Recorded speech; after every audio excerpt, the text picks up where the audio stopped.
Dans Notion, on sait qu'on peut mettre en relation deux bases de données entre elles pour associer les pages de chacune. Donc, par exemple, si j'ai une base de données des tâches et une base de données projet, je peux associer les deux ensemble pour mettre un projet spécifique à chaque tâche et pouvoir dire, dans ce projet-là, j'ai toute cette liste de tâches-là, etc. Donc, si tu ne sais pas de quoi je parle quand je parle de relation entre les bases de données, je vais te mettre le lien vers la vidéo qui parle de ça. On peut aussi en fait aller mettre une relation entre une base de données et elle-même et je te montre dans cette vidéo 8 cas différents où tu pourrais vouloir utiliser ça.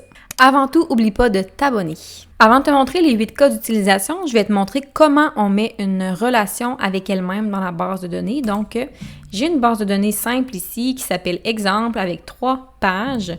Et donc, je vais ajouter une relation comme je le ferais entre deux bases de données. Mais là, je vais reprendre la même base de données, donc le titre exemple et le petit i ici va vraiment m'indiquer que c'est cette base de données, donc la même que je vais reprendre.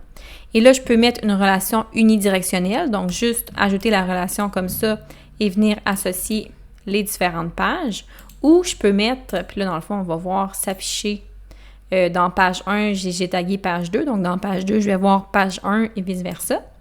Je peux faire après ça, modifier la propriété et activer la relation bidirectionnelle si je préfère qu'on ait deux propriétés différentes. Donc là, ici, j'en ai deux, donc on peut voir que c'est dans les deux directions au lieu d'être dans une seule direction. Encore là, si les relations ne sont pas claires, tu peux aller voir ma vidéo à ce sujet-là. Le premier exemple que je vais te présenter, c'est probablement le plus évident parce qu'il y a une fonction pour ça dans les bases de données. Donc, c'est pour les tâches et les sous-tâches. Donc, dans les paramètres ici, je vais faire plus de paramètres et faire sous-tâches, activer les sous-tâches. Et ça fait en sorte que en dessous d'une tâche principale, je peux ajouter des sous-tâches comme ça. Donc, sous-tâches 1 et 2. Donc, si j'ouvre ma tâche principale et que j'affiche toutes ces propriétés, je vais voir ici sous-tâches 1 et 2. Et là, j'ai tâche parent. Donc, si j'allais dans sous-tâches, ben je verrais que la tâche parent, c'est celle-là ici. Donc, c'est vraiment connecté dans les deux sens pour voir si c'est une sous-tâche, on voit sa tâche parent. Puis si c'est une tâche parent, on va voir ses sous-tâches ici. Donc, la relation est créée entre la base de données suivie des tâches et elle-même, donc ça ne touche pas à aucune autre base de données. Le cas numéro 2, c'est dans un calendrier de contenu où tu vas créer tes articles, tes publications, etc. Donc, si j'ai un contenu principal, donc un article de blog, une longue vidéo YouTube, des choses comme ça, je peux vouloir en fait créer des déclinaisons de contenu. Donc, disons que j'ai l'article de blog et là, ici, j'ai créé une relation bidirectionnelle entre la base de données et elle-même. Donc, j'ai contenu original, déclinaison de contenu. Donc, si je crée une publication Instagram, ici, une nouvelle page, dans déclinaison de contenu de l'article de blog, mais si je clique sur la publication Instagram, là, je vais lui mettre la date de demain pour qu'elle s'affiche ici, juste à côté, et qu'on voit que c'est dans la même base de données. Je vois ici contenu original, article de blog, donc ils sont vraiment liés ensemble pour dire ça c'est le contenu original et ça c'est des déclinaisons. Le troisième cas d'utilisation, c'est dans un cas où tu as une base de données qui regroupe les offres de services ou de produits de l'entreprise.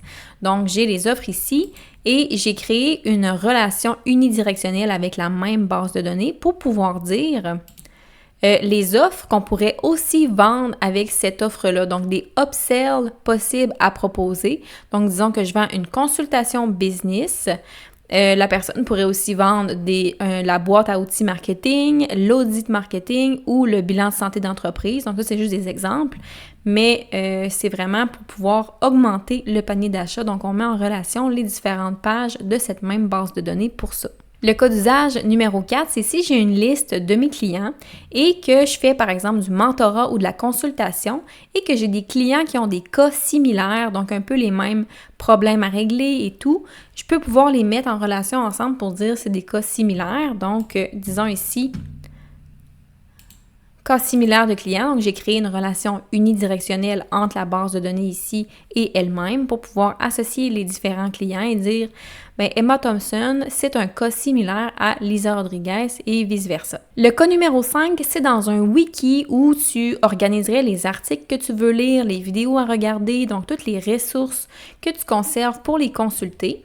Tu pourrais mettre en relation la base de données Notes et ressources avec elle-même et dire à consulter ensuite. Donc, disons que j'ai un article qui parle de stratégie médias sociaux, je pourrais dire que ce serait pertinent de consulter ensuite la vidéo ou l'article de Gary Vaynerchuk sur la construction d'une marque personnelle. Donc, c'est deux sujets qui vont bien ensemble. Donc, si j'en consulte un, je peux consulter le deuxième par la suite. C'est pertinent dans les sujets. Le cas numéro 6, c'est vraiment semblable au contenu original et déclinaison de contenu qu'on a vu tantôt, mais c'est vraiment si tu crées du contenu bilingue, donc disons en français et en anglais, mais tu peux venir associer les pièces de contenu ensemble et dire ça c'est l'équivalent anglais de ce contenu-là ou l'équivalent français pour savoir si tu as déjà créé le contenu, en fait, dans l'autre langue. Le cas d'utilisation numéro 7, ça concerne les listes de procédures d'entreprise. Donc, si j'ai ici mes différentes procédures qui vont documenter les étapes répétitives qu'on a dans l'entreprise, bien, je pourrais les associer ensemble et dire, telle procédure est vraiment complémentaire à telle autre procédure. Donc, les deux sont associés et on peut les consulter un peu une après l'autre. Donc, on sait qu'on a déjà une autre procédure complémentaire à celle-là. Et finalement, le dernier cas d'utilisation, c'est dans une base de données de bugs et d'incidents dans l'entreprise. Donc, j'ai fait créer celle-là par l'intelligence artificielle de Notion pour faire l'exemple. Donc, j'ai les différents bugs ici dans l'entreprise et la relation que j'ai créée, c'est pour les causes communes. Donc, c'est une relation unidirectionnelle.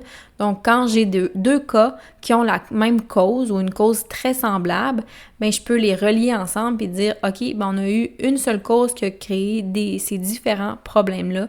Donc, les associer ensemble de cette façon-là. Si tu avais d'autres idées de cas d'utilisation pour mettre une relation entre une base de données et elle-même, tu peux l'écrire en commentaire aussi. À bientôt!